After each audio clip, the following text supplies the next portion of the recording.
Welcome to the Geeks and Greeks podcast, where we bring in the latest and greatest in the world of sports. We couldn't be more thrilled to kick off this exciting journey with all of you. In this podcast, we'll dive into everything from game recaps to news and hot takes. Whether you're a diehard fan or just someone looking to stay in the loop, there's something here for everyone.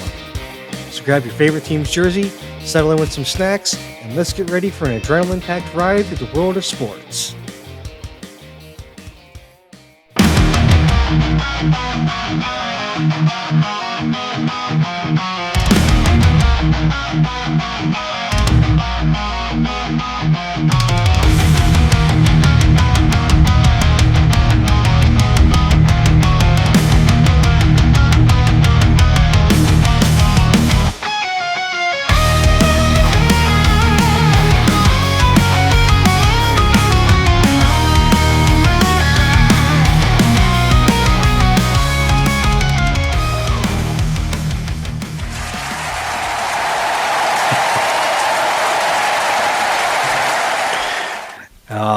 That never gets old, man. I don't know, just that crowd. It always gets you hyped, you know? I get why wrestlers do it, man. You gotta, when you walk in a room, have everybody cheer. It makes sense. I mean, you come out, just that crowd, just get you pumped, man. Get you wanting to go and just get what, man? Yeah. Feels the vibes, dude. Exactly. Feels the vibe in the room. Yeah. I mean, speaking of wrestlers, dude, did you guys watch Elimination Chamber this last weekend? Of course I watched Elimination Chamber this weekend, my guy. I was chained to my TV, of course, as always. And probably literally, too. Maybe. Oh, my God. So you want to talk about it, or you want me to talk about it? You can go ahead and start it off. So I just want to start off by expressing my extreme frustration because I've finally gotten you guys to talk about wrestling on this show. And what do I want to talk about? I want to talk about how Toni Storm is going to be defending the women's world title against Mariah May at Revolution on Sunday. And that's going to be fantastic. But no, fucking John Cena has to decide to turn heel for the first time in 25 goddamn years and steal the whole fucking spotlight. So now we got to talk about that. I'm pissed about this. Exactly. I'm pissed about this. So John Cena loses the Elimination Chamber, which we all expected. And The Rock had put out this really weird and creepy request, for Cody's soul to then get riches and fame more than he already has and become The Rock's champion. While Cody then turns him down after the chamber happens. John Cena gives him a big hug for standing up to the man, because John Cena's a loser. And then The Rock gives the worst cutthroat symbol of all time. He uses two fingers. He drags it up the side of his cheek. It was really, really strange. I don't know why he did it that way. You've watched The Undertaker do it for 30 goddamn years. You haven't figured out how to do it once. What the hell? And then John Cena just lets go of the hug and kicks Cody Rhodes in the dick. And it was just what? Are we supposed to believe that John Cena has always been the puppet of The Rock, and the last 25 years this is what The Rock's wanted this whole time?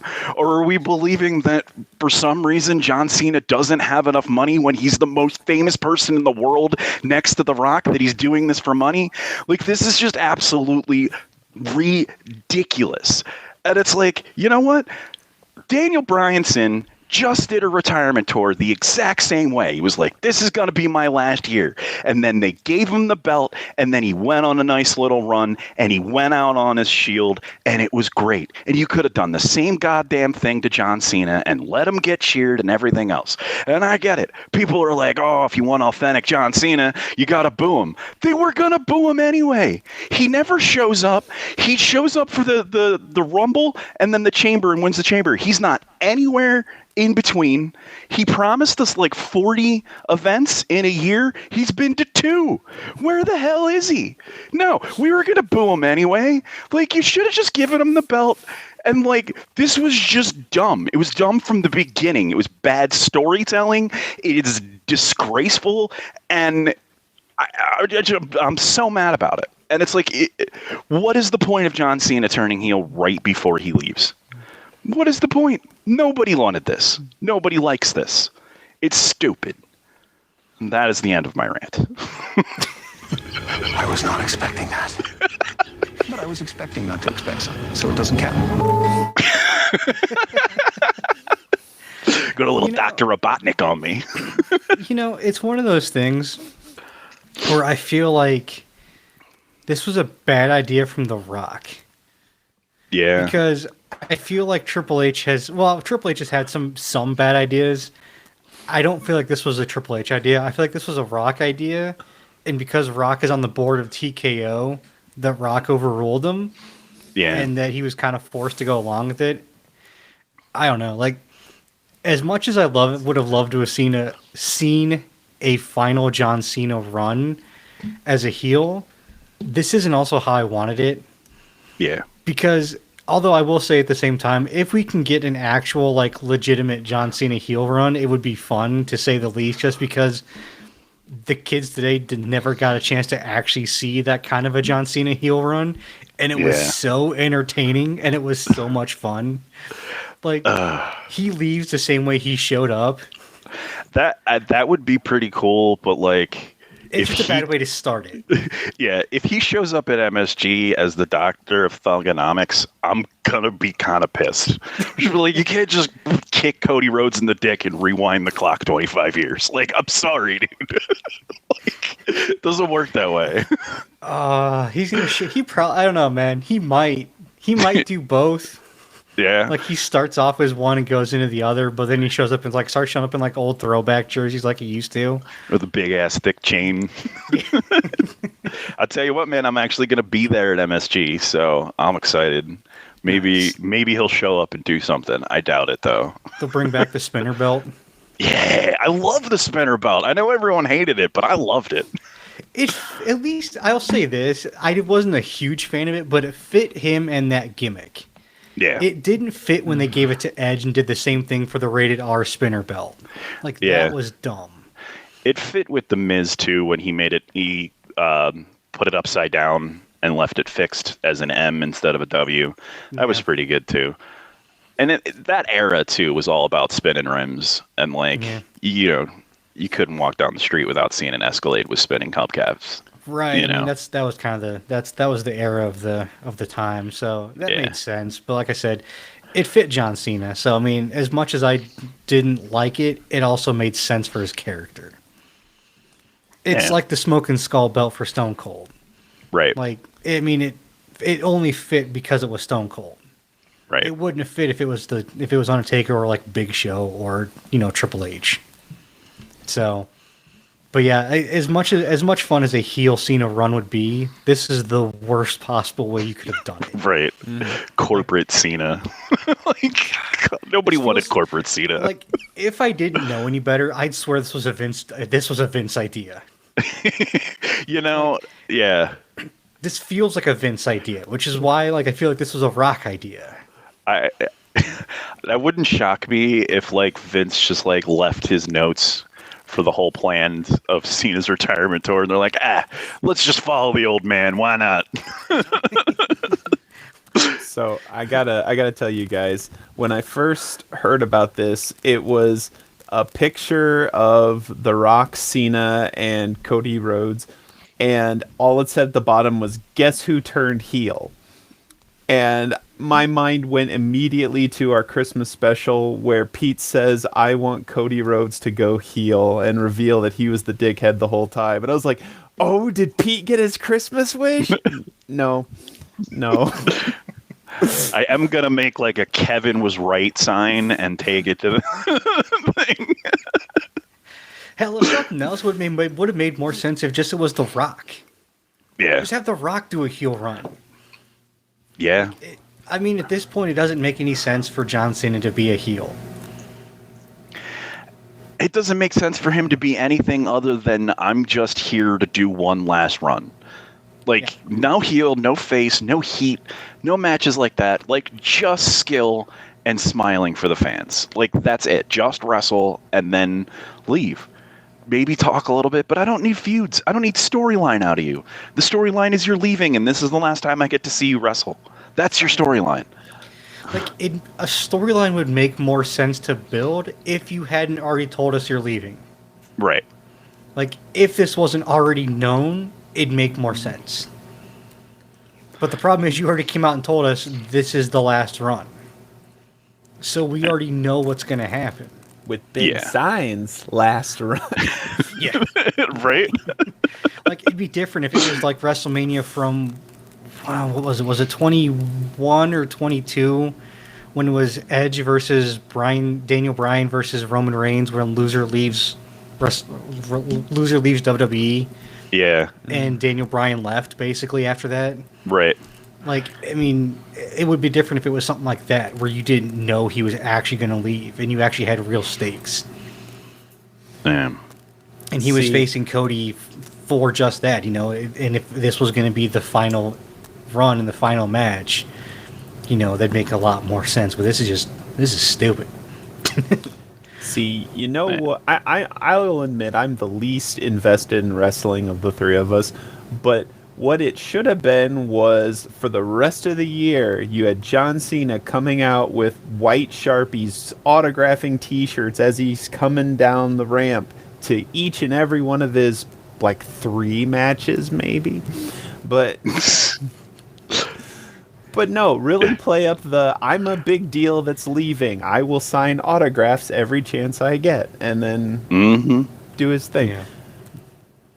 No bueno. No bueno. Yeah. I'm hoping that they can turn it around. I mean, I think if Triple H is allowed to work his magic, I think he will. We'll have to just wait and see what happens. Yeah. So. But that brings us to the NBA Game of the Week. Here comes a new challenger! All right. Yeah. All right. So this week's Game of the Week was from Sunday on March 2nd, which was the defending champ Boston Celtics versus the Denver Nuggets. And this one started off, I didn't expect it because, Boston started off hot and Denver was playing catch up the entire game. Yep. Yeah. I don't know what was with Denver and shooting threes, but it wasn't working. And I got a note here. We were, was it 4 minutes into the second quarter, and they were 4 for 15 from 3 points. And it's it's not working, guys. Go to something else. And the commentators are just we're shocked at how many 3-pointers Denver's taking. Can't believe that they've taken as many as Boston. It's and they're missing them all. They're not a high volume 3-point team, and I think the reason they were is because Boston is the highest volume 3-point team in the NBA, so they were trying to keep pace. But again, like I said, they weren't making them. Right. So it's and one of their dudes, Westbrook, isn't known to be a 3-point shooter, so go ahead, take the shot. We dare you. Right. Yeah. If you make it, we'll live with it. And that's one of those as one of the phrases they have in basketball. It's know your opponent, or know your, how do they phrase it? Know your opponent. But yeah, it's if he makes it, we'll live with it. If not, bonus for us. Yeah. And I'll take the Vegas odds on that one. Yeah. Yeah. Yeah. And also Boston, Denver just seemed just sluggish. Everybody did. They just felt like they just didn't get their win till this second half. Yeah. The first half they just kind of felt just drained, just kind of getting up and down the court, which is weird because they're usually one of the faster teams in the NBA. Yeah. They were saying on commentary that Jovic guy, he was walking with a limp, and when he was running down the court, he would score a layup, and then he would turn around and start running back down to get on defense. Yeah, he looked like me. He looked like me trying to run down the basketball court. It was crazy. It was just what is happening? And don't get me wrong, he ended up having a pretty decent game, and he looked better as the game went on. But especially in the first quarter, when he'd hit that layup, he'd turn around and run. And it was just like, wow, dude, like I can actually run better than that. Like, I don't know what's wrong with that dude's knee, but it's not as bad as what's wrong with but it's worse than what's wrong with mine. Like, Jesus. He kind of had that, like, just kind of that lumbering, limping gait when he in that first quarter. And Yeah. it was weird, but yeah, I mean, he's a big dude. I mean, I think he's listed at 7'1", 280. Something like that. Dang. That is a lot of man right there. It is. And it's funny because when if you, I mean, watching him play, he's kind of got that, he's got that old man game where he doesn't really jump. Because he doesn't have to because he's already 7'1". Right. And with his wingspan, he's already got pretty much what he needs to. But he's one of these players where, he's got such a high basketball IQ. He averages almost a triple-double for the season. Like, he's putting up, 25, 26, 11 rebounds and like 8, 9 assists. So it's like, Yeah. he is the focal point of the offense. And again, once it came down like into the second half, you kind of saw that more. But like, as he would get the ball in the post, you'd get 3 guys coming in at him and he'd kick it out. But then again, you'd have an open shot. The dudes couldn't make anything. Nobody could make a shot. Right. Like if you just have dudes that could just make a shot, anybody, they'd be in this game and probably winning. Right. And it's got to be so frustrating being that guy that can get him an open shot and like just be able to pass it between 2 guys on just a pinpoint pass like that. Right. But then they missed the shot and it's just like, Yeah. screw it, I'll do it myself. Right. And then he ended up opening up. He was bleeding all over the place. That was nasty. Well, I don't know what happened there, but like all of a sudden he was bleeding. Yeah, he got like cut in like the back of his arm. Like someone was had like scratched him or something like that. One of the Boston players. I bet he bladed. Fingernails like a mad bag lady. Oh God. Like, I mean, it's one of those, like, as I'm watching this game, like, Jokic is by far the best player in Denver, and Jason Tatum is Boston's best player, and both are, like, top 5 to top 10 players. Well, Jokic is top 3 player in the league at this point. He's a 3-time MVP in the league right now. Tatum has yet to win an MVP, but he's probably a top 5 to 7 player in the league. And it's funny because, again, you kind of see these guys playing, and it's like there's the focal points of their offense, but they've got 2 very, obviously, being different sizes, different styles of play, 2 very different kinds of offense. Jokic is kind of more of the offensive initiator, almost like a point guard, but he's the center. You've got a 7'1", 280-pound guy that's bringing the ball up the court, initiating the offense, that's getting these guys involved, getting these passes. And when he does get it and go and starts to initiate or go for a shot, he gets to at least 2 guys to come to him, and he can easily get the shot to him and get the pass and get guys open looks like that. Whereas Tatum is someone that's not afraid to go in and take the hard shot, and guys know he'll take a hard shot. And it's one of those that just, again, generates open looks for everybody else because he'll draw in the defense knowing he'll take a hard shot. So they try to make it harder, which then leaves guys open and gets easier looks for other people on the court. And it's kind of cool to see guys be able to affect games in different ways that's not scoring. Yeah.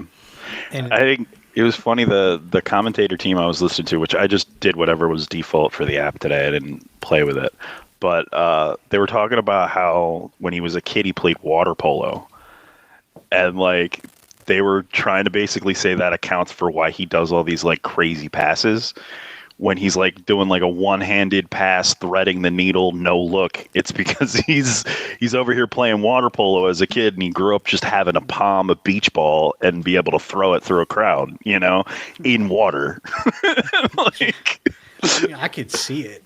Yeah. And yeah, and it's funny because they were talking about like when he got drafted and everybody, and they're like, he was a second round pick, number 41 in the draft, and like, well, yeah, he was also drafted like in the kind of mid like 2010s, like because he's been around for a little bit now. They're like, he's from Serbia. At that point, a lot of people weren't tracking Serbian basketball at that point. So right.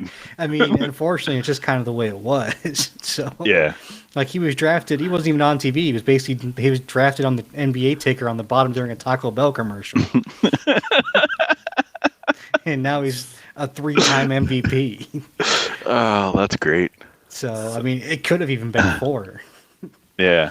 So, but yeah, it's crazy to think that like these guys come over, and these European players are coming over, and they're becoming the best players in the league. Like, I mean, you can make an argument that like of the top 5 players in the league, 4 of them are international. Yeah. Like, it's crazy. We've never had this kind of player development in the league from the European players like this. Well, one's Canadian, so still North America. Yeah. So there was one point in this game that gave me an absolute heart attack. I took my eyes off the game for half a second and heard the announcer say, "Oh, his leg buckled underneath him. Oh, he went down hard." And I thought they were talking about Jokic because he was hobbling around. And no, they were talking about a completely different guy who just went down for no reason. Yeah. He looked like he had like a back spasm or something, like right as he was landing, and he just crumbled like a marionette that had the strings cut. It was kind of crazy. It's like his legs lost all strength, and he just went down like a sack of potatoes. Yeah. He did not come back either. No, he's out. Oh, he for didn't come 4 back weeks. Yeah. Oh shit. Guess it's more than a cramp. Yeah, they said it's a left. They just call it a left leg injury, but he's out for at least 4 weeks. Oh wow. So, yeah, it's unfortunate. It's one of those things where just those kind of things can happen, man. I mean, we've seen it all the time. I mean, we had other MVP guys that went up and just came down, and ACL just popped. You're done for the year. Hopefully you can come back next year and be just as strong and just as good, but you never really know. So it's kind of crazy how stuff like that, it just happens. Like half the time it's a non-contact injury too. Yeah. And it's like you have no idea what caused it, why it happened. And like especially in football, if you see a guy just drop without getting touched, it's like, well, there goes his season. That's just it. A non-contact injury in football, you're done. You just don't even. It's like it's either an ACL or it's an Achilles. Like you can pretty much one of the two. Yep. And like, all right, well, that's been a good year. See you next year. Yeah. Unfortunately. Yeah. So I mean, it was one of those like, and I mean, through like I swear, like for like the first pretty much 3 quarters, like Boston had a good 15, 20-point lead. Through like the good first 3 quarters. 4th quarter though, it's when really Denver really kind of apparently their win came back and they got that final win and push. That 4th quarter turned into a dogfight. Like that, especially that, and they came out in that last 5 minutes. I mean, it was going just back and forth.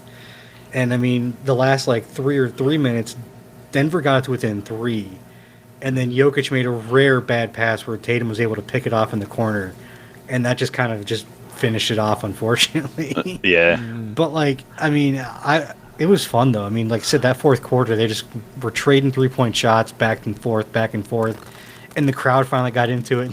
And the commentators multiple times were like, "Man, the crowd's dead in here today." And they're like, "Dude, it's like 1:00 in the afternoon. What do you expect on a Sunday?" Right. And it's cold outside. It's like they haven't had a chance to get their drinks in yet, man. They haven't gotten rowdy yet. Like. Yeah. I'm pretty sure at some point they're like, but it's Boston. There's always drinks somewhere. I mean, yeah, that's fair. But yeah, it's funny because the team that had the broadcast was actually the same team that had the broadcast for the first game we did, for the Cavs Thunder. Okay. It was the same ABC team that we had. I thought I recognized them. They didn't bother me this much. I think I now understand basketball enough that like their buzzwords didn't drive me insane. There you go. See, there's some growth out of it. Yeah. But yeah, it was the same. It was the same team, same commentary team as the Cavs Thunder we did in the first one. Nice. So, but yeah, it was like I said, this was fun. Boston did end up winning, so. But yeah, I mean. Say biggest impact. I mean, honestly, I could say Derek White and Al Horford because, I mean, Tatum had a decent game, but nothing like spectacular. Derek White had great 3-point shots that were just timely and just kind of would get the crowd back into it. Like, it seemed like almost every time Denver started to go on a run, Derek White's the one that hit a 3-pointer that would start Boston's run to just stop it and get their own run going. And Horford apparently turned back the clock for 10 years because at 39, you would not guess that dude's a 39-year-old still playing basketball like that. Right. Like, he was moving like he was back in his 20s. Yeah. I would also give a shout out to Jaylen Brown. I thought he made an impact in the game. Yeah, he did, and him and Tatum didn't play bad. They just, for being your two best players, I think they didn't have necessarily the biggest impacts, as big of impacts as White and Horford did for the roles they play on their team. I'll give you that. Good. I did think it was funny that, like, probably almost the entire first quarter, the commentators are just talking about how great Jason Tatum is, and like how all of his accomplishments and how young he is, and like how people snub him, and he's talking about it in the media and whether or not you should talk about that sort of thing in the media, and they're going on and on. And I'm like, is he even playing?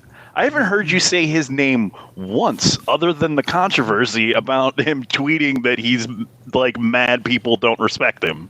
Like, did he do? And it was finally, it was like at the end of the first quarter, he hit like his first three, I think, or maybe it was the first one shot in the first quarter. That was it. Yeah, and it was just like, oh, he is in the game. He's not doing anything. Yeah. Exactly. That's funny because it was kind of just so telling about why a lot of people don't talk to him, because he'll have games like that. And last year in the playoffs, even when they won, even though they won the finals, there was games where he like went like 1 for 16, there were games where he played terribly.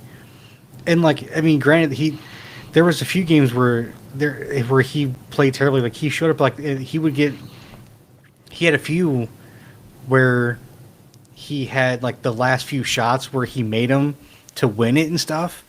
But like overall as a whole game, he played like crap. But like he came alive right at the very end when you needed it, which is important. But when you look at the game as a whole, he played like absolute trash. I mean, he's never in the MVP races. He wasn't even the Finals MVP on his own team. Jaylen Brown was the Finals MVP for the team last year on that run. He was on the Olympic team this year, but he barely played. He didn't play like at all on the Olympic team this year that won gold. He pretty much got coaches. He got DNP on coaches' decisions and just didn't play. So it's like he feels disrespected about him. It's like, dude, you're not that guy, man. You're not yet. I mean, yes, you are 26 and you've been in the league since you were 19 and you've been a top player, but it's like, just because yes, I enjoy watching you play, and you are a top player in the league, but you're not the face of the league. Right. I mean, there's still sometimes talks of whether or not you're the best player in your team, because Jaylen Brown has spurts where he looks better than you sometimes. Right. And the thing is like, it's a very small window when you're going to be the best in the league. And like, you need to kind of just focus on that and stop focusing on all the riffraff outside of it.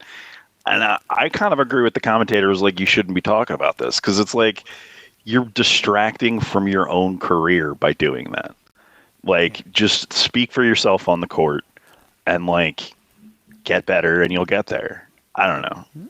Go play your game. Let your game speak for yourself. Yeah, exactly. And it's funny because that's what it's funny. I kind of felt on I've fallen down a Jordan hole lately, and even in his own interview, that's what he's even said. He's like, look, I'm not going to come out here and say I'm the best. I don't care. I'm going to let my game speak for itself. And everyone plays differently, even in their own eras.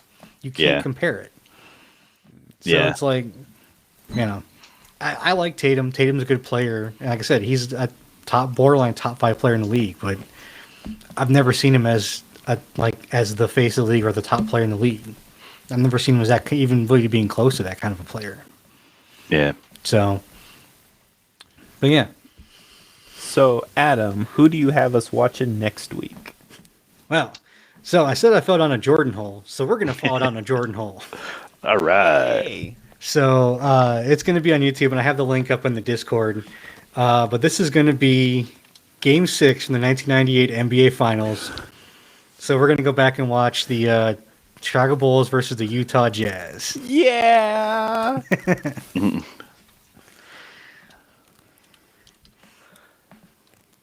All right. You said Game 6? Yep. That's Jordan's a good final one. game as a Chicago Yep. Bull. Oh. All right. I remember this game. This was a nail biter. You know, I did watch Michael Jordan play basketball a few times, but I can't remember any of it. So this will be There we interesting go. for me. I can't say it'll be a first, but it's pretty close to a first. Yeah, this was his last game as a Bull in '98, and then he retired for the second time. He did come back a few years later with Washington, so this wasn't his last game, period. But this was his last game in Chicago. So, yeah, The big difference is this time when I watch the game, I'll actually be able to legally drink beer. I was 13 when this game happened, so there was no way I was drinking beer, legally or otherwise. I was in middle school. right. But I that- was 11 when this game happened. Oh, nice. Well, that brings us to Geeks and Greeks news. Tom's just like, don't talk about how old I was when that game happened. Moving along. The first bit of Geeks and Greeks news is, where did I go? Oh, so there is a really minor player on the Eagles named Saquon Barkley. I know most of you have never heard of him, but last season, Right. Saquon Barkley signed a 3-year contract for $37.75 million plus incentives. This week, Saquon signed a 2-year extension for $41.2 million. Yes, sir. This makes Saquon Barkley the first $20+ million running back in NFL history. Congratulations, Saquon Barkley. Oh, and boy, does he deserve it, man. Oh, man. Like, he really does. And he was a workhorse this season, and I know we can't expect that from him every season, but, like, he deserves the money for everything he did this season. Is just, I'm very happy. I'm like a proud papa, except I'm not a papa. Well, at least not his papa. But it makes me very happy he got paid. You know, he was so good that he scared the Chiefs defense before the game even started. And that was the story of the Super Bowl, was everyone stop Saquon. That alone was worth $40 million. Yeah, it sure was. Yeah, and he's just entering his prime too. Mm-hmm. It's not like you're paying $40 million when he's like 30. Right. You still got 2-3 years left on that. Yeah. And, like, at a high level, I mean, he's not going to put up 2,000 yards again. I get it. But, like, we might get another 1,500-yard season out of him, and that's going to be insane. I was gonna say, honestly, even 12 to 1,500 is still good. Yeah. Like, it's still Yeah. worth it. He's definitely going to be over 1,000, I'm sure. Yeah, as long as Yeah. he doesn't get hurt. I mean, Well, yeah. I look as long as, like I said, as long as there's no issues like that, he's worth every penny you're paying him. I look forward to the Peyton Manning, Tom Brady rivalry, but for running backs between Derrick Henry and Saquon Barkley. Just going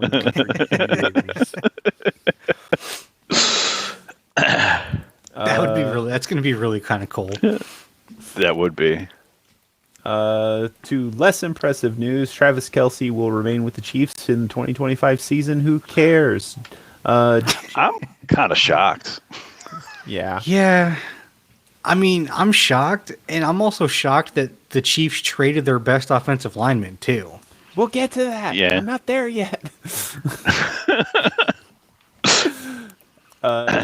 Jets release wide receiver Devontae Adams. I'm on the fence about that one. I mean, know- what are you going to do with him? Like, Yeah, you got a new coach exactly. coming in. Exactly. You got to have a new quarterback. Like, what are you going to do with him? It's fine. I think they save cap money by releasing him now, right? Yeah. So it helps you on the back end. Yeah, if they release him before June 1st, they save cap money. Yeah. Into the trade section, the Chiefs have traded All-Pro Joe Thuney to the Bears in exchange for next year's fourth-round draft pick. It's it's insane to me that an all-pro offensive lineman only goes for a fourth-round draft pick for next year. Yeah. Like, But on the flip side, you got to consider this is his 10th season in the league. I don't care. I mean, an all-pro offensive lineman for the Bears who need to protect their so-called golden goose. I'm surprised the Chiefs didn't get more, honestly. Like, I mean, how long did Jason Kelsey play? How long has Lane Johnson played? I mean, offensive line. I mean, players now can last a lot longer than they used to. We're seeing that. Yeah, but I mean, you're not going to get much more out of him. 10 years, you might get 2 years, maybe 3 at that level, and then he's not going to be able to play full time. I mean, look at Jason Peters. Like, he was playing at such a high level and he played for so long, but he couldn't handle the volume in his later years. So, I mean, there's definitely that possibility that he just can't handle, he can't play a 17-game season, maybe. Yeah, and I mean, for a future first, or like not even not a first, but like a future pick though. I mean, I'd at least want like 2 picks. I mean, give me a future 4th and 5th. give me a 4th in this draft and a 3rd next draft. Like, I don't know why you're not getting anything now. Like, I at least want a minimum of 2 picks, whether like something this year and next year, or 2 next year, like a 3rd and 4th for next year's draft. If you want to wait till next year. Like, that's what's just crazy to me, is he was only worth a 4th in next year's draft. Coming off a Pro Bowl, I don't buy it. Yeah. But this was still a better deal than San Francisco traded Deebo Samuels to the Commanders for a 5th-round pick this year. Yeah, but I think we also forget that Deebo is getting kind of old, and Deebo's slowing down. I'm genuinely curious how Deebo does with Jaden Daniels over Brock Purdy. I mean, no shade to Brock Purdy. Mr. Irrelevant is not as good as Jaden Daniels, and it's a rookie. And I'm legitimately interested if Deebo will do something not as big as Saquon or Derrick Henry, but just coming to a new team under this new quarterback. I want to see what Deebo does. So, you say Deebo Samuels is getting old. He's 28. That's old. That's not old. That is not old. Deebo's also an injury risk, though, too. I mean, yeah, he hasn't started a full season. Oh, not at all? But it doesn't look like it now. Oh, ouch. Okay. 11, 5, 15, 12, 15, and 15. Yeah. No. So he's never started a full season. So I can see that. But, like, I don't know. And he only put up 600 yards last season, 670 yards. That's not that much. See, but I look at that and I see a lot of the stats that I looked at for Derrick Henry and Saquon Barkley, where they had toilet years before they got drafted to the Eagles and Ravens, and then they just friggin' exploded. Right, and you're probably right. Like, I think, I don't know. I don't know if I'm scared, but him going to Washington doesn't make me happy. Oh yeah, I forgot. I wonder. NCs. It's one of those things where it's kind of one of those where I wonder, because it's almost like the Saints effect from like the late 2000s or early 2010s, where they had so many different weapons that they could spread out the yardage and the usage to so many different people. Yeah. San Francisco's got the same thing, where they had McCaffrey, you have Ayuk, you have Samuel, you have Kittle. Like, you've got a lot of different options and a lot of different ways you can use guys. And so because you can spread stuff out, your yards and usage aren't going to be as high. So now that Samuel's going to a more, I guess, traditional style offense in Washington, where you have McLaurin's your one, Samuel's going to be your traditional two, or maybe a slot receiver, and then you've got Ertz as your tight end. So we'll see if he does more there because of it. So, and you've got also a better quarterback. I think that's going to be the big kicker. Tom's absolutely right. I mean, he did have Mr. Irrelevant throwing to him, and I have said from the beginning of Brock Purdy's career that he's a fraud. I have nothing to back it up. I know he's been widely successful in the NFL, but I don't have any faith in him whatsoever. He's a fraud. The crazy thing is even being the average quarterback that he is, he's still going to get paid probably close to $30-40 million a year. Yeah. It's insane. That brings us into the franchise tag section, where we talk about T. Higgins has been franchise tagged for the second consecutive season by the Bengals, and Trey Smith has been franchise tagged by the Chiefs. Unfortunately, the Vikings have come out and said point blank, no, we will not franchise tag Sam Darnold. Yeah, you know why? They learned their lesson with Kirk Cousins. Yeah. And I mean, did anyone expect them to franchise tag Sam Darnold? No. I don't know how I feel about the franchise tag, honestly. Sorry, go ahead. I didn't say anything. I don't know how I feel about the franchise tag, to be honest with you, because it's I don't think they should be allowed to basically say you're not going anywhere without a contract. They should have to give you an actual legitimate contract with it. I don't remember exactly all the rules of the franchise tag, but it always felt to me like it put too much power in the hands of the team. I'm a player first guy. I'm always going to err on giving more money to the players, give more, more guaranteed money to the players, as long as that player's not Deshaun Watson. I'm always going to be on their side. So I'm not sure about the franchise tag in general. Yeah, I think the franchise tag, when it first came out, it was an interesting idea, but as it's gone on, the players hate it. The players want to get rid of the franchise tag so bad. Yeah. But I don't think it's going to go anywhere, unfortunately.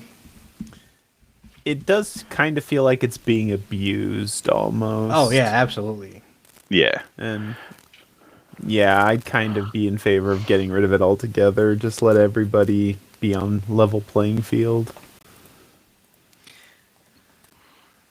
But that moves us into the rumor mill, where we put on our tinfoil hats and talk about crazy conspiracy theories, or just things that we overheard maybe in a Starbucks at the Combine. Who knows?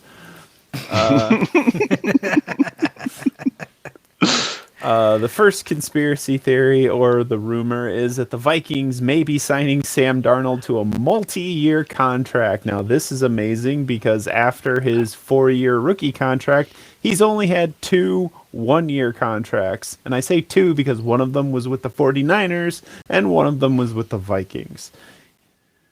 I don't see this happening. This would be crazy if the Vikings did it. I agree. I don't know. The thing is that, see, I wonder if there's a thing with, I don't know if this isn't as much of a thing in the NFL, but with the NBA, you'll see guys do what they call a sign and trade, where they'll work out a contract with their team that they're currently playing on that they can go over, and then they also work out a trade deal with another team that wants them, so they can sign. And then they trade them to another team that they've already kind of worked everything out as they're signing them. I don't really know. Again, I don't know if that's as much of a thing in the NFL as it is in the NBA. And you don't see it quite as much in the NBA as you used to. But I mean, this would be like almost a perfect situation for an NFL team to do is to work with another team to sign a multi-year deal with Darnold, then trade him to said team, whoever wants him. Yeah. And this way you can get like a player or two, depending on what, compensation you're obviously going to be picking up, plus some draft capital maybe too, even. Again, now this would be like a late, some late round picks. Like it's Sam Darnold. He's not worth, a third, fourth round pick. This is, a fifth round pick this year, maybe a sixth round pick next year. Like nothing crazy. Yeah, I mean, I don't know as a player if I would trust the NFL organization for a sign and trade deal. I think it depends on the organization itself. Yeah, you're probably right. Like, now, would I trust Cleveland to do that? Absolutely not. Would I trust would I trust Minnesota or maybe like Philly or somebody like that to do it? Probably. It just depends on the organization itself. Yeah, I mean, I guess it does depend on like who's running it and how competent they are. Or their reputation as in general. Yeah. So, moving on to the next rumor, the Titans have no interest in drafting the number 1 overall pick and are actually eager to trade it off for more picks later. Honestly, that's not a bad thing in this draft. Yeah, it doesn't surprise me at all. Their team is garbage. They need to get as much value out of that first round pick as they can, and they're not going to find it in the draft. I mean, if they can find somebody willing to give them a lot more draft picks to move up, then do it. If not, I mean, it's also not bad because there are good players in this draft. I just wouldn't waste it on picking a quarterback. I wouldn't waste it on Cam Ward or Shedeur Sanders. And those are the only two, like, first round talent quarterbacks really that are even close to that in this draft. And neither one of them are worth being the top pick in this year. Like, even as much as I, wasn't sold on Caleb Williams last year, he was way better than both these guys. So it's like, I mean, you don't have that kind of 1-1 quarterback in this year's draft. Honestly, I mean, if they do end up drafting number 1, I mean, Abdul Carter out of Penn State is a beast of a defensive lineman. They need help there. Travis Hunter is a good player. I mean, honestly, he's probably the best pure talent in this year's draft. You probably wouldn't be bad taking him. It just depends on what they want for the first round pick and if anyone's willing, what the people are willing to trade up for it. Because again, overall, this is not a strong draft. So if nobody's willing to give them what they want and they're not happy with what the packages they get, you've got a few options. But I mean, I think because it is a weaker draft, no one's going to say you really lost the draft this year because this is going to be more depth chart draft than star power draft. I mean, as of right now, who knows what's going to happen in like 3, 4, 5 years? You never really know. Right. Next theory is the Cowboys may be dropping most of their free agents. Now, the Cowboys have 27 players ending at the end of their contracts in this offseason. They've officially signed 7 of them. So that leaves 1 that they've preemptively voided. Sorry, Zach Martin. He retired. Retired. 2 are... I mean, I don't blame him if that's what it was. 2 restricted free agents, and the other 17 are unrestricted free agents. I mean, to be fair, though, in watching him play this year, I don't blame him. Like, I mean, you basically need to hit this is almost going to be a reset season. It really is. This almost has to be a reset. You've got a new coach coming in. You need to rebuild this team. You've got core players. Like you've got, CeeDee Lamb, you've got Dak Prescott, you've got DeMarcus Lawrence. I cannot pronounce his name. They just re-signed him. You've got OC. Dude, you've got your D tackle that you just re-signed. Like, yep. I don't know if they're going to re-sign him or not. You got Traylon Diggs in the secondary. I think he is he either is a restricted free agent, and I think he's a free agent this year. But like you've got some guys that you can make as core players. But like, as far as building out the rest of your roster, you've got to basically rebuild the roster, man. Like you don't have a whole lot of competent players as you saw this season. That's 20 men on a 53 roster out the door. Yeah. Yeah, that's almost half the gonna team. hurt. That's I know. gonna hurt. And I don't know. I think I disagree with you. And I mean, I've been there. My team has been bad enough that I wanted everyone gone and fire everybody. Swoop can go too. I've been there, but like, I think it's wrong. Like, I think that's a gut move. And when you're looking at it, you're talking about bringing in 20 new players, teaching 20 players a brand new scheme with a new coach. Now, I know a new coach is going to install a new scheme anyway, but those people know each other. The players know each other. The players coach each other up. They have a camaraderie. They've been through camp before. They've been through OTAs before. They've been through the lows of Dallas before. They've been through the highs whenever they show up. Like, these things matter. And if you are really fire sailing your entire team like that, all of your players, you're kind of selling all of them, throwing all of them under the bus and basically being like, the players weren't good enough. And now you've got to go out and replace them with talented players and then teach them a brand new scheme while breaking in a new coach who's never been a head coach before. This is a very bad idea. God, I forgot about that. I think it's a bad idea. I don't know. Like, it might be, but I mean, Jerry's known for bad ideas, so. And you're right. It's probably just a gut reaction from this season. Yeah. But yeah, I mean, you're also probably right. I doubt they'll probably bring back at least a good majority of them.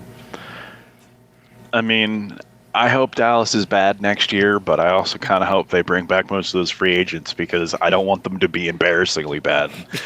Like, give me at least the competition when we play each other. I mean, you'll have competition out of Washington. That's true. That's true. You've got to have at least two good teams in the division. There's going to be two. There's always two. Yeah, Washington's going to end up winning the division because we won it last year. Yeah. Some bullshit. Next week. Oh.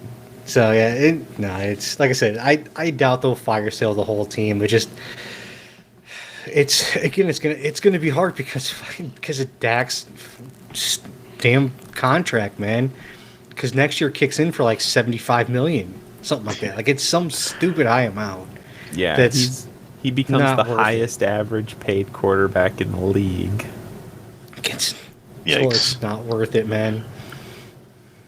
But that moves us on to Matt Stafford. Earlier this offseason, Matt Stafford was given the Saquon Barkley speech by the Rams. Go see what you're worth. Immediately, the Giants, Rams, and Browns made it known that they were interested. The Rams, not wanting to go full Saquon, grabbed Stafford back. The details are not official yet, but it has been reported that Stafford will be getting a pay bump in his unrestricted contract with the Rams, but no additional years. I mean, the years make sense. Dude is 37, so you don't want to invest a ton of time because, again, it's just age. But, yeah, I mean, that was just dumb because it's a quarterback. Even at 37, teams are going to throw money at him. Yeah, I mean, I think there's something to be said about being able to set the tone yourself.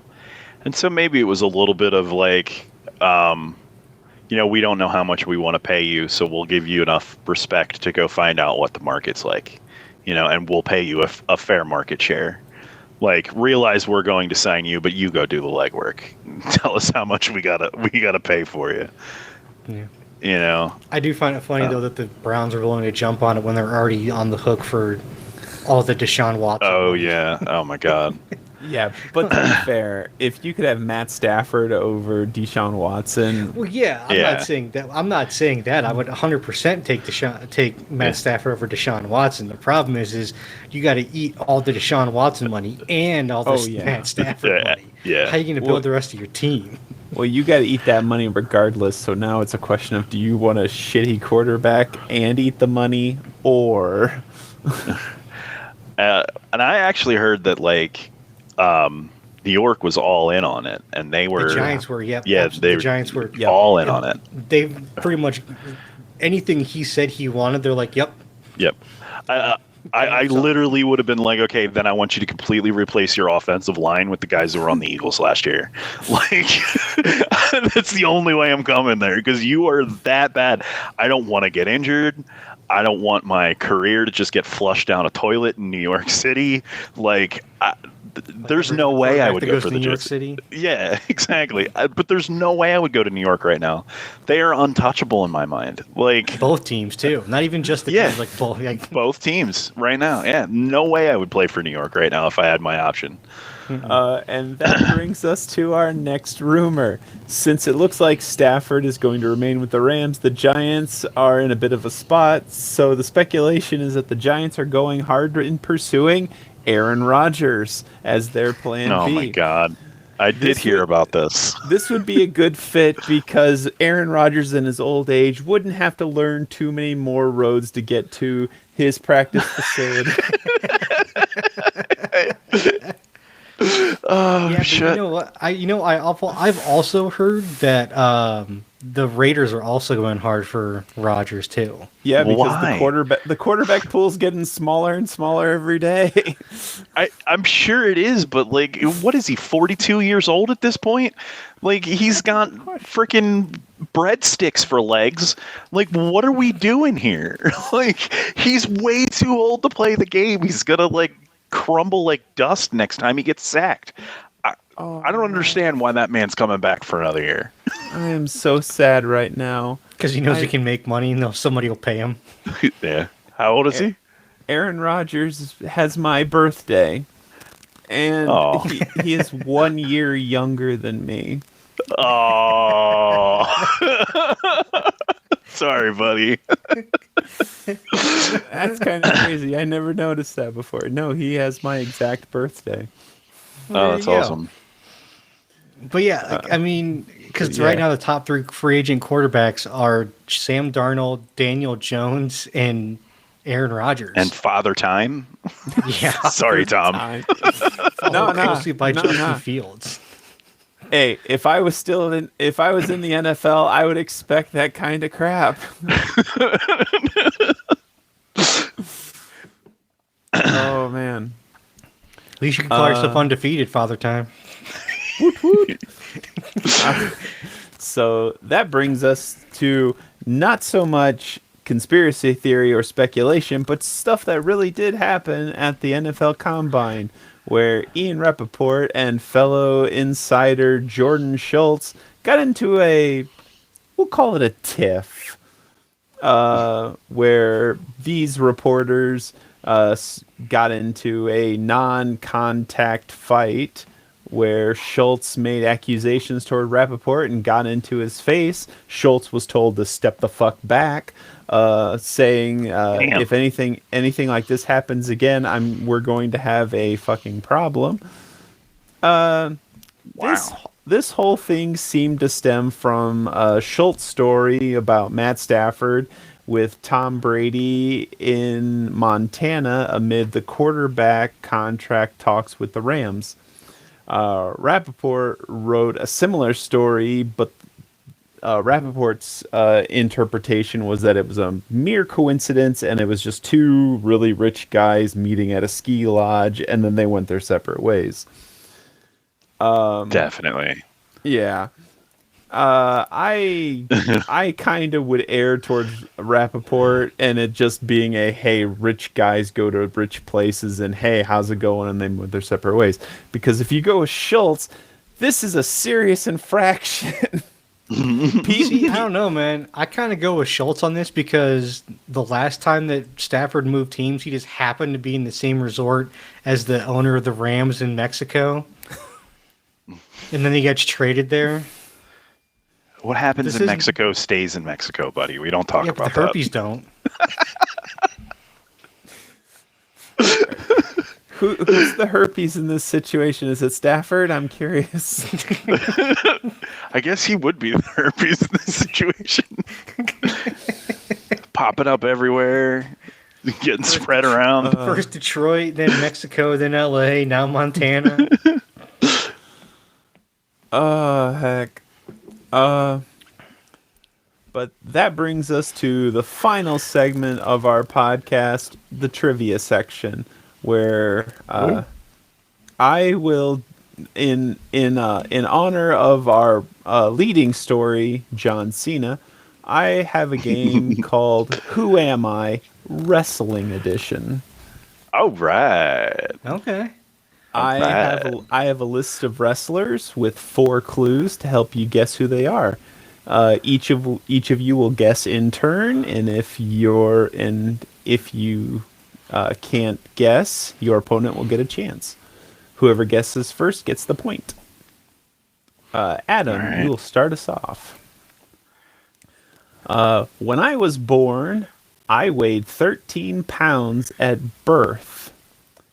At the age of 12, I was 6'3", and I dropped out of school at the age of 14 and worked as a farmhand until I was 18. Well, this is probably Andre the Giant. Wow, that wasn't even hard for you, was it? I've got his autobiography sitting up over there. Not autobiography, his biography, sorry. All right, Pete. I was signed to the St. Louis Cardinals minor league right out of high school. During the off-season, I tried my hand at wrestling and was given the name The Spider. The Spider. I feel like I should know this, but I don't. Shit.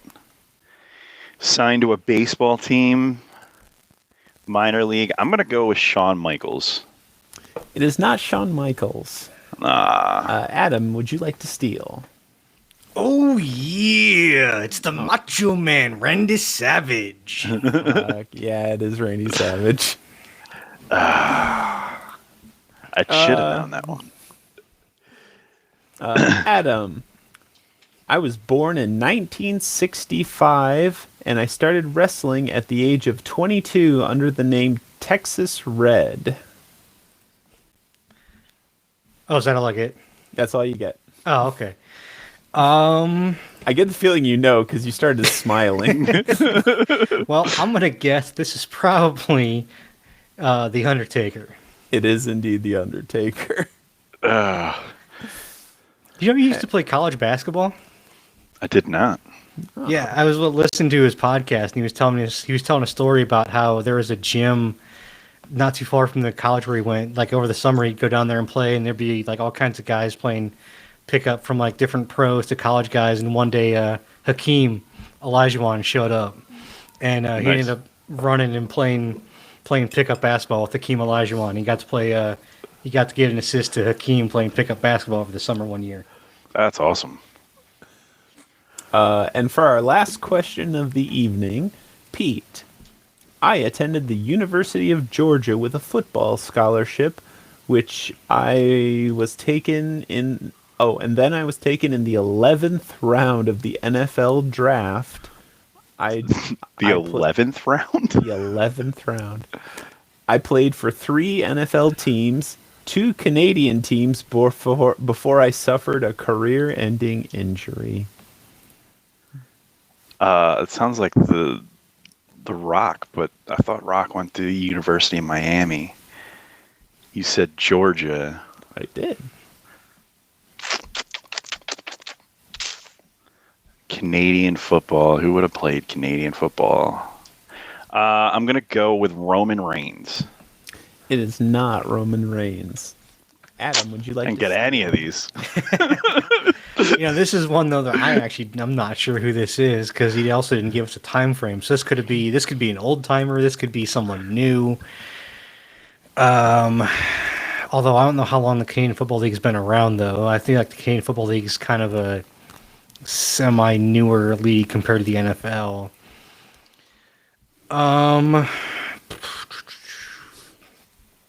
University of Georgia. So he's probably a Southern boy. I'm gonna go with Rocky Johnson. It is not Rocky Johnson.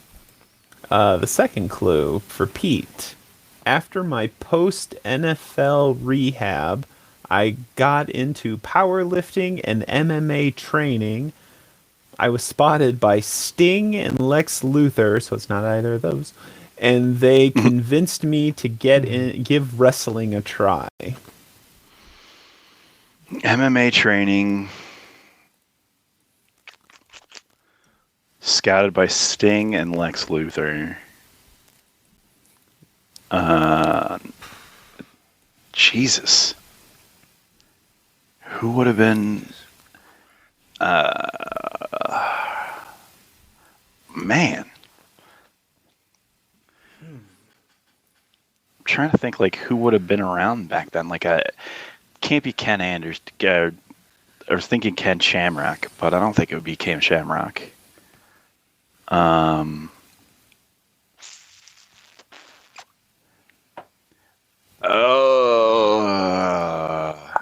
Jesus.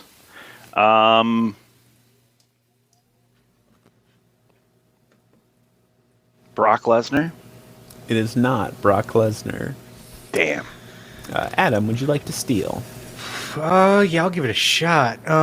It's not Brock because he went to Minnesota. This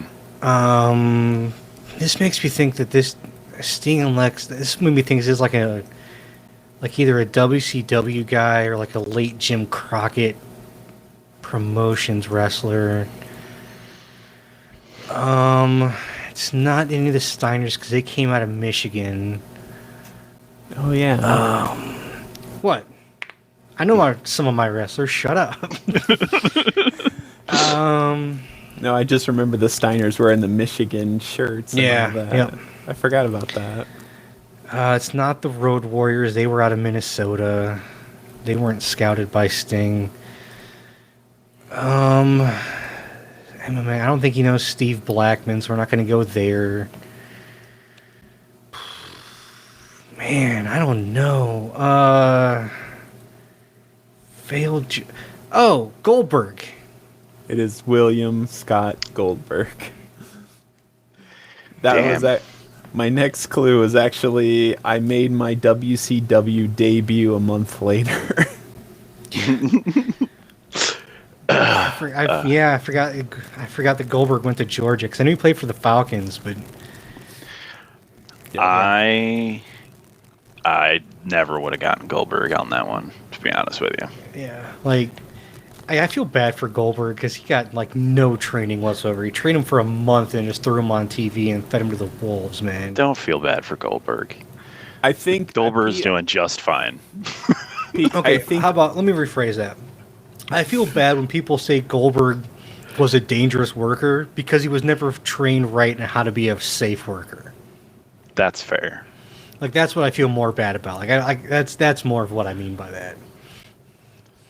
So, Pete, I think you would have gotten Goldberg on the fourth clue because it's I enjoyed a 15-month undefeated streak until Starrcade 98 when I was in a non-disqualification match and I was stunned by Razor Ramon. Literally, the motherfucker zapped me with a cattle prod. That's great. All right. But with a final score of 4-0, Adam is our winner for tonight. I am the worst at trivia, man. He even gave you a wrestling trivia. I know. I mean, to be fair, he did kind of like gear it more towards you than me. Because if you were going to pick wrestlers that I would know more about, it would be like anything recent, 2000s or 2010s, 2015 or 2020s. Yeah, I'm more into it now than I was back then, but it's all good. Fair enough. That's also fair. I mean, I'm pretty sure if you would have, well, maybe not from the first clue, but I think if you would have gotten more clues, you would have gotten the Andre one. Oh, I absolutely got the Andre one. As soon as he said the 13 pounds at birth, I'm like, oh, this is Andre the Giant, because I already knew that. I don't believe it's true, but I already knew that was the claim about Andre. Oh heck. Yeah, no, I have Andre's his biography, and it's pretty cool. It's pretty neat. Yeah. All right, I think that's gonna wrap it up. We got any final thoughts tonight, gentlemen? No, I just hope Tony Storm kicks the shit out of Mariah May on Sunday. I can't wait. I have to share this amazing statistic about the Philadelphia Eagles that I heard. Right now is the first time in history that the Eagles have had a winning record. They are 667, 665, and 27 ties. It is because the Eagles lost their first game in 1933, and they have never been above 500 since, until now. So congratulations, Philadelphia Eagles, for you are a winner. How is that true? No, I looked it up. It is I bet. legit. I believe you.